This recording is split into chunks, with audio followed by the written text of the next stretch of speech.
श्री हनुमते नमः। आप सभी का हमारे YouTube चैनल पर हार्दिक स्वागत है। आज मंगलवार को सुने पंचमुखी हनुमान जी की कथा, महत्व और पूजा विधि। पंचमुखी हनुमान जी के पांचों मुख पांच अलग अलग दिशाओं की तरफ हैं एवं इनके अलग अलग महत्व बताए गए हैं। मंगलवार का दिन पवन पुत्र हनुमान जी के लिए समर्पित होता है। इस दिन इनकी पूजा करने से भक्तों के सभी संकट दूर होते हैं एवं भक्तों पर आने वाले किसी भी प्रकार के कष्ट का निवारण कर देते हैं। इसी कारण हनुमान जी को संकट मोचन कहा जाता है। हनुमान जी की उपासना से सुख, शांति, आरोग्य एवं लाभ की प्राप्ति होती है एवं नकारात्मक शक्तियां भी हनुमान जी के भक्तों को परेशान नहीं करती। वैसे तो बजरंगबली स्वयं भगवान श्री राम के अनन्य भक्त हैं और सदैव उनके नाम का स्मरण करते रहते हैं, लेकिन एक बार रावण से युद्ध के समय भगवान श्री राम के भी संकट में पड़ जाने पर हनुमान जी ने पंचमुखी अवतार लेकर उन्हें भी संकट से उबारा था। आइए जानते हैं हनुमान जी के पंचमुखी अवतार की कथा। रामायण के प्रसंग के अनुसार लंका युद्ध के समय जब रावण के भाई अहिरावण ने अपनी मायावी शक्ति से स्वयं भगवान श्री राम और लक्ष्मण को मूर्छित कर पाताल लोक लेकर चला गया था, जहां अहिरावण ने 5 दिशाओं में 5 दिए जला रखे थे। उसे देवी का वरदान था कि जब तक कोई इन 5 दीपक को एक साथ नहीं बुझाएगा, अहिरावण का वध नहीं होगा। अहिरावण की इसी माया को समाप्त करने के लिए हनुमान जी ने 5 दिशाओं में मुख किए, पंचमुखी हनुमान का अवतार लिया और 5 दीपकों को एक साथ बुझाकर अहिरावण का वध किया और भगवान राम और लक्ष्मण उसके बंधन से मुक्त हुए। पंचमुखी हनुमान जी के 5 मुख 5 अलग अलग दिशाओं की तरफ हैं एवं इनके अलग अलग महत्व बताए गए हैं। बानर मुख, ये मुख पूर्व दिशा में है एवं दुश्मनों पर विजय प्रदान करता है। दूसरा है गरुड़ मुख, ये मुख पश्चिम दिशा में है तथा जीवन की रुकावटों और परेशानियों का नाश करता है। तीसरा है वाराह मुख, ये मुख उत्तर दिशा में है तथा लंबी उम्र, प्रसिद्धि और शक्तिदायक है। चौथा है नृसिंह मुख, ये दक्षिण दिशा में है। ये डर, तनाव व कठिनाइयों को दूर करता है। पांचवा है अश्वमुख, ये मुख आकाश की दिशा में है एवं समस्त मनोकामनाओं की पूर्ति करता है। पंचमुखी हनुमान जी की प्रतिमा या चित्र को सदैव दक्षिण दिशा में लगाना चाहिए। मंगलवार और शनिवार बजरंगबली की पूजा का विशेष दिन होता है। इस दिन लाल रंग के फूल, सिंदूर और चमेली का तेल अर्पित करने का विशेष महत्व है। इसके साथ गुड़ व चने का भोग लगाना चाहिए। इस दिन सुंदरकांड या हनुमान चालीसा का पाठ करना बहुत फलदायी है। इसके अतिरिक्त घर के दक्षिण पश्चिम कोने में पंचमुखी हनुमान का चित्र लगाने से ये सभी तरह के वास्तु दोष मिट जाते हैं। भवन के मुख्य द्वार पर पंचमुखी हनुमान जी की प्रतिमा लगाने से बुरी आत्माएं प्रवेश नहीं करती। आइए सुने हनुमान जी के पुत्र मकर ध्वज की कहानी। जब हनुमान भगवान श्री राम की आज्ञानुसार माता सीता की खोज में लंका पहुँचे, तब वहां माता सीता से भेंट के बाद उन्हें रावण के दरबार में प्रस्तुत किया गया। वहां रावण ने हनुमान की पूंछ में आग लगा दी। पूंछ में आग लगने के पश्चात हनुमान ने अपनी शक्ति से लंका नगरी में चारों ओर आग लगा दी, जिसमें लंका के सभी सुरक्षा परकोटे, शस्त्र भंडार, भवन इत्यादि जलकर भस्म हो गए।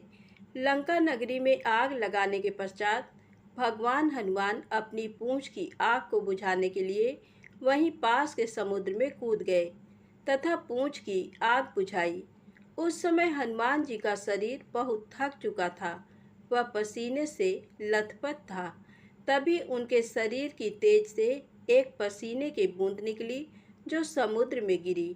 उसी समय एक मछली जो समुद्र में तैर रही थी, उसने आहार समझकर वह पसीने से निकली बूंद ग्रहण कर ली।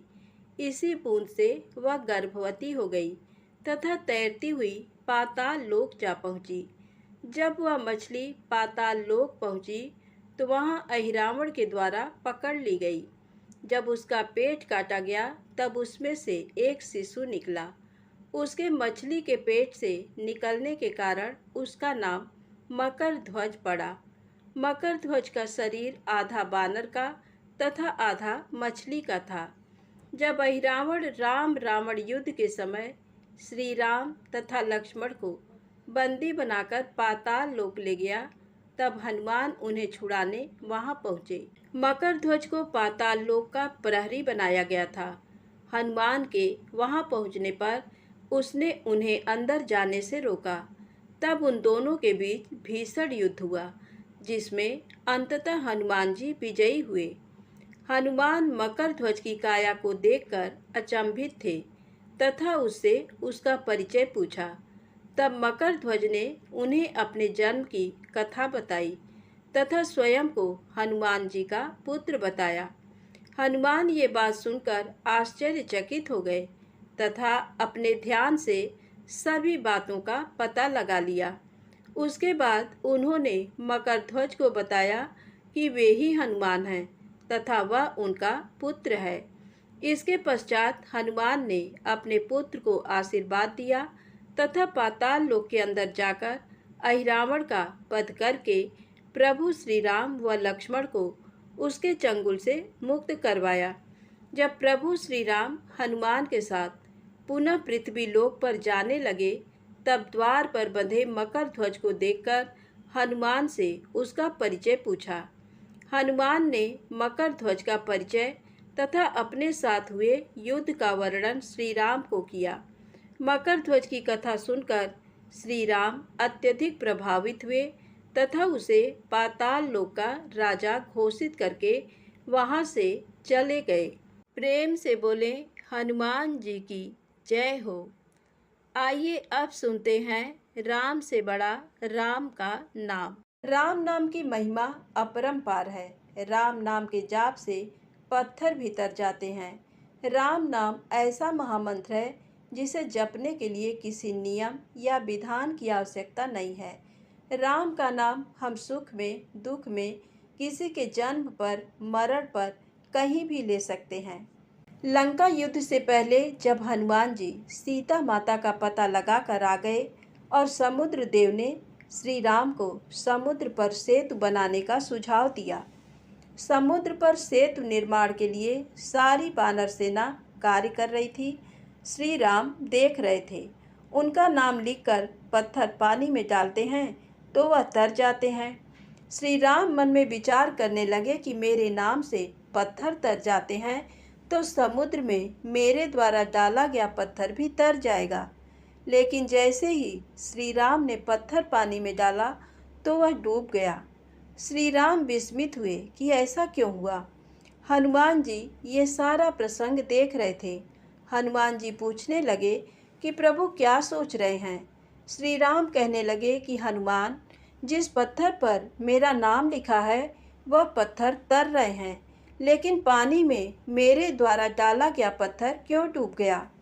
हनुमान जी कहने लगे कि प्रभु, आपके नाम को धारण करने के कारण पत्थर पानी में तैर रहे हैं, लेकिन जिन पत्थरों को आप स्वयं त्याग रहे हैं उनको डूबने से कौन बचा सकता है। अर्थात श्री राम का नाम भवसागर से तारने वाला है। हनुमान जी ने सिद्ध किया राम से बड़ा राम का नाम। कहा जाता है कि जब श्री राम अयोध्या के राजा बने तो उनकी सभा में बहस हुई कि राम बड़े या फिर राम का नाम बड़ा। नारद जी कहते थे कि राम का नाम बड़ा और बाकी सभी सभाजन कहते थे कि राम बड़े। अपने वचन को सिद्ध करने के लिए नारद जी ने एक युक्ति लगाई। जब हनुमान जी सभा में आए, उन्होंने हनुमान जी को सभी ऋषि मुनियों को प्रणाम करने के लिए कहा, लेकिन महाराज श्री विश्वामित्र के बारे में उन्हें कुछ नहीं बताया, इसलिए उन्होंने प्रणाम नहीं किया। उधर विश्वामित्र जी को जाकर बोल दिया, हनुमान ने आपको प्रणाम नहीं किया, उन्होंने आपका अपमान किया है। विश्वामित्र जी ने श्री राम से कहा कि हनुमान ने मेरा अपमान किया है, इसे मृत्यु दंड दे दो। जब हनुमान जी को पता लगा कि श्री राम जी उन्हें मृत्यु दंड देने वाले हैं, तो वह एक पेड़ के नीचे जाकर बैठ गए और राम राम की धुन जपने लगे। राम नाम रटते रटते उनका ध्यान लग गया। जब श्री राम जी वहां पहुंचे तो उन्होंने हनुमान जी पर बहुत से तीर चलाए, पर हनुमान जी का एक बाल भी बांका नहीं हुआ। लेकिन अपने गुरु की आज्ञा को पूरा करने के लिए राम जी ने उस पर ब्रह्मास्त्र भी चलाया, लेकिन वह भी विफल हो गया। ऐसा इसलिए हुआ क्योंकि हनुमान जी लगातार राम राम जप रहे थे। ऋषि वशिष्ठ ने फिर ऋषि विश्वामित्र से कहा कि आप राम को इस धर्म संकट से निकाल दो। हनुमान राम राम रट रहे हैं, इसलिए हनुमान का एक बाल भी बांका नहीं हो रहा। उधर श्री राम अपने गुरु की आज्ञा पूरी ना कर पाने के कारण परेशान थे। फिर विश्वामित्र ने श्री राम को अपने वचन से मुक्त कर दिया। फिर नारद जी ने बताया कि हनुमान ने ऋषि विश्वामित्र का अपमान नहीं किया। मैंने जानबूझकर उन्हें ऋषि विश्वामित्र के बारे में बताया ही नहीं था, क्योंकि मैं सिद्ध करना चाहता था कि राम से बड़ा राम का नाम है। सियावर रामचंद्र की जय, पवन सुत हनुमान की जय। अब आइए सुने मनोकामना पूर्ण करने वाली, धन समृद्धि प्रदान करने वाली भाग्य और लक्ष्मी की कहानी। इस कहानी को प्रसन्न चित्त मन से पूरा अवश्य सुनिएगा। प्रेम से बोले, लक्ष्मी माता की जय हो। एक शहर में एक गरीब बूढ़ा ब्राह्मण अपनी पत्नी व सोमदत्त नाम के पुत्र के साथ रहता था। सोमदत्त प्रतिदिन राजा की लड़की को कथा सुनाने जाया करता था। वहाँ से दक्षिणा में जो मिलता उसमें ही वह अपने परिवार का पालन करता था। एक बार भाग्य और लक्ष्मी एक दूसरे से अपने आप को बड़ा बताने लगे। आपस में कोई निर्णय न होने पर दोनों ब्रह्मा जी के पास गए। ब्रह्मा जी ने खुद बुरा न बनते हुए कहा, मेरे पास इसका उत्तर नहीं है, चलो मैं भी तुम्हारे साथ विष्णु जी के पास चलता हूँ। तीनों ने विष्णु जी के पास पहुंचकर भाग्य और लक्ष्मी में कौन बड़ा है ये प्रश्न किया। विष्णु जी ने भी ब्रह्मा जी की तरह बुरा न बनते हुए उत्तर न देकर उन्हें अपने साथ लेकर शिव जी के पास पहुंचकर ये प्रश्न पूछा। शिव जी ने भी कोई उत्तर न देकर कहा कि चलो पृथ्वी पर चलकर इस प्रश्न का उत्तर मालूम करते हैं। पांचों देवी देवता ने साधु का वेश धारण कर पृथ्वी पर उस ब्राह्मण के घर पहुंच अलग जगाई और कहा कि हम रात्रि में भी आपके घर पर ही विश्राम करेंगे।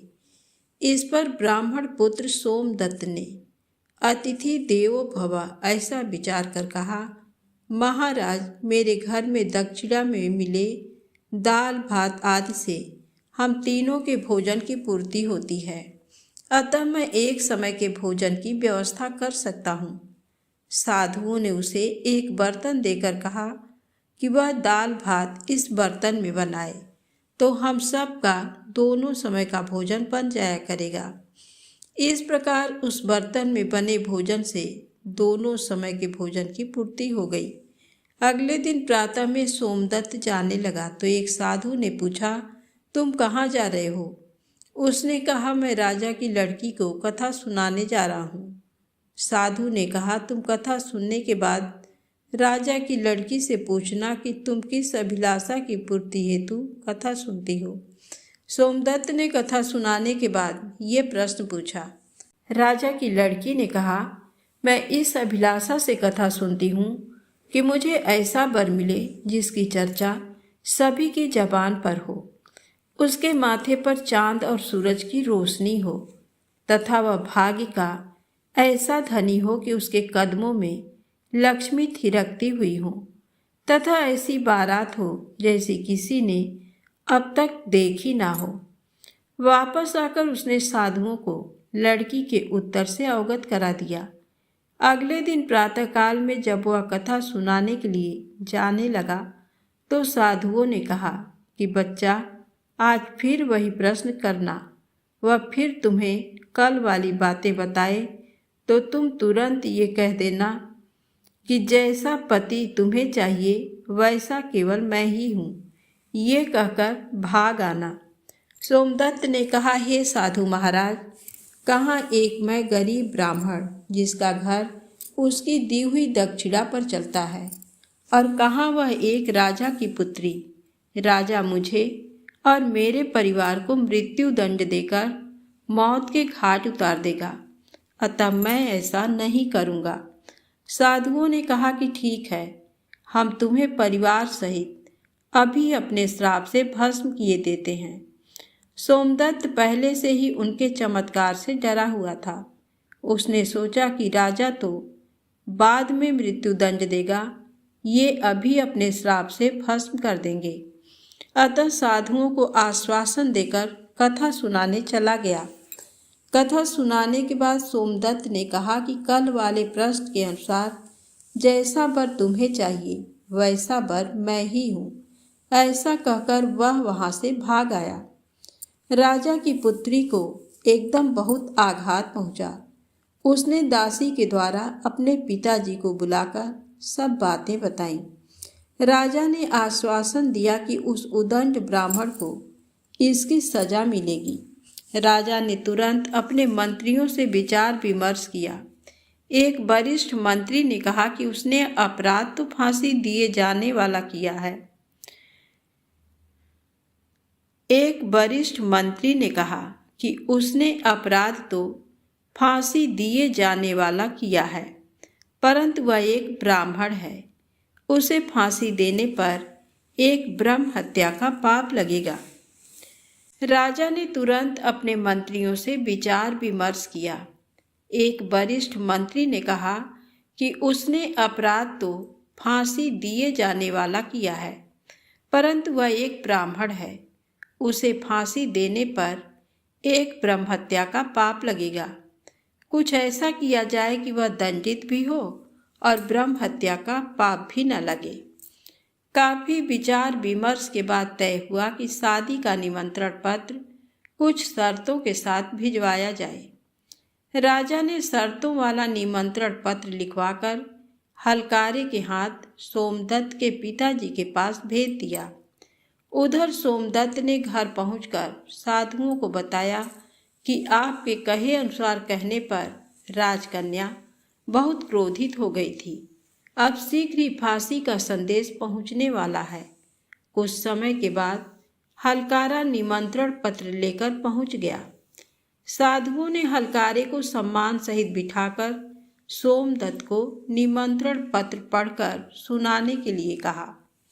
पत्र इस प्रकार था, हे ब्राह्मण पुत्र, हमें तुम्हारा शादी का प्रस्ताव मंजूर है, परंतु साथ साथ हमारी कुछ शर्तें भी हैं। तुम्हारे द्वारा सभी शर्तें पूरी करने पर हम अपनी लड़की की शादी तुम्हारे साथ कर देंगे। शर्तें पूरी ना होने पर तुम्हें परिवार सहित फांसी दे दी जाएगी। शर्तें इस प्रकार है, पहला, बारातियों के ठहरने वाले सभी बारात घर तथा बनाए गए सभी तंबू भरे हुए होने चाहिए। कोई भी तंबू खाली नहीं रहना चाहिए। नंबर 2, बारातियों के आतिथ्य सत्कार में बनाई गई सभी खाद्य सामग्री प्रयोग होनी चाहिए। नंबर 3, ऐसी अद्भुत बारात आनी चाहिए जिसकी चर्चा हर व्यक्ति की जुबान पर हो। नंबर 4, बारात आने पर यदि कोई भी शर्त अधूरी होगी तो बारात में आने वाले सभी बारातियों को भी फांसी दे दी जाएगी। पत्र पढ़कर सोमदत्त डर से कांपने लगा। साधुओं ने कहा, तुम डरो नहीं। हलकारे को भोजन खिलाकर पत्र का उत्तर देकर विदा करो और पत्र में लिखो कि आप शादी की तैयारी करें। हम फला दिन बारात लेकर आ रहे हैं। हलकारे को भोजन में दाल भात परोसा गया। हलकारे की थाली में वह 36 प्रकार का भोजन बन गया। विदाई में साधुओं ने उसे मुट्ठी भर धूनी की राख व पत्र देकर विदा किया। बाहर आकर हलकारे ने देखा कि वह राख नहीं बल्कि हीरे मोती हैं। वह बहुत खुश हुआ। राजा ने सकारात्मक उत्तर प्राप्त होने पर विचार किया कि वह गरीब ब्राह्मण किसके भरोसे ऐसा कर रहा है। क्या कोई दुश्मन राजा उसका साथ दे रहा है? यही सोचकर राजा ने शहर के तमाम बारात घर सजवा दिए और अनेकों तंबू लगवा दिए। राजा को विश्वास था कि अधिक आदमी न आने के कारण वह शर्त हार जाएगा। सोमदत्त अपनी बारात में चलने के लिए जिसे भी कहता वही उसे ये कहकर मना कर देता कि तुम्हारा तो अंतिम समय आ गया है, हम बारात में तुम्हारे साथ मरने के लिए क्यों जाएं? ऐसी बातें सुनकर वह बहुत परेशान था। शादी वाले दिन सोमदत्त को परेशान देखकर साधुओं ने कहा, बच्चा, आज तुम्हारी शादी है और तुम परेशान हो रहे हो। तैयार होकर हमारे साथ चलो। तुम किसी बात की चिंता मत करो, हम तुम्हारे साथ हैं। सोमदत्त ने भाग्य में जो लिखा है वही होगा, यही सोचकर तैयार होकर साधुओं के साथ चल दिया। भगवान शिव जी ने इस बारात में चलने के लिए सभी देवताओं को मनुष्य रूप में आमंत्रित किया हुआ था तथा भूत प्रेत व अपने सभी गणों को भी शादी में बुला लिया, जिसके कारण सभी बारात घर व लगवाए गए सभी तंबू भर गए। इसके बाद भी कुछ बाराती बिना तंबू के रह गए। राजा के पास सूचना भिजवाई गई कि बारातियों के ठहरने का और प्रबंध कराया जाए। सूचना मिलने पर राजा ने विचार किया कि कहाँ से इतने बाराती आ गए हैं, चलकर देखना चाहिए। राजा तुरंत वहां पहुंचे। राजा को आया देखकर शिव जी ने शुक्र व शनि जी को बच्चे के रूप में बनाकर भूख के कारण रुला दिया। राजा ने 2 बच्चों को रोते देखकर पूछा कि ये बच्चे क्यों रो रहे हैं। साधु बने शिव जी ने कहा, इन्हें भूख लगी है। राजा ने उन बच्चों को खाना खिलाने के लिए भेज दिया। कुछ समय के बाद राजा के कर्मचारियों ने आकर बताया कि महाराज, वे दोनों बच्चे तो सारा का सारा भोजन खा गए हैं और फिर भी भूख भूख चिल्ला रहे हैं। ऐसा सुनकर राजा बहुत परेशान हुए। उन्होंने अपना घमंड त्याग कर साधुओं के सामने नतमस्तक होकर कहा, महाराज, अब मेरी लाज आपके हाथ में है। साधुओं ने कहा कि कोई बात नहीं, सब कुछ ठीक हो जाएगा। तुम घर जाकर बारात की अगवानी की तैयारी करो। राजा ने शहर को बहुत ही सुंदर ढंग से सजवाया। जगह जगह झालरों से पूरा शहर एक दुल्हन की तरह से सजाया गया। सोमदत्त भी शादी की पोशाक में एक राजकुमार की तरह बहुत सुंदर दिखाई दे रहा था। शाम के समय उसे एक सुंदर रथ में बिठाया गया। रथ के आगे अनेक प्रकार के बैंड बाजे, नफीरी वाले, ढोलक नगाड़े वाले मधुर तान में झूमते हुए चल रहे थे। दूल्हे के मस्तक पर सेहरे को चांद और सूरज से सजाया गया। बाराती हाथों में नोट यानी लक्ष्मी लेकर एक दूसरे पर न्यौछावर कर इधर उधर उड़ा रहे थे। बारात के इस विहंगम दृश्य को देखकर आपस में सभी कहने लगे कि इस गरीब ब्राह्मण के भाग्य को तो देखो। इसके मस्तक के सेहरे में चांद, सूरज और चारों तरफ से इस प्रकार धन लक्ष्मी उड़ाई जा रही हैं, मानो किसी बहुत बड़े राजा की बारात निकल रही है। ऐसी बारात हमने अपने जीवन में कभी नहीं देखी और न आगे देखने की उम्मीद है। ये भाग्य का बहुत ही धनी है। पब्लिक की इस प्रकार की बातों को सुनकर ब्रह्मा जी, विष्णु जी तथा शिव जी ने भाग्य व लक्ष्मी जी से कहा कि देखो, तुम्हारे प्रश्न का उत्तर पब्लिक दे रही है। अतः मनुष्य को फल की इच्छा न करते हुए कर्म करते रहना चाहिए। मनुष्य को समय से पहले और भाग्य से अधिक कुछ नहीं मिलता। तो प्रेम से बोले राधे राधे, जय श्री कृष्णा।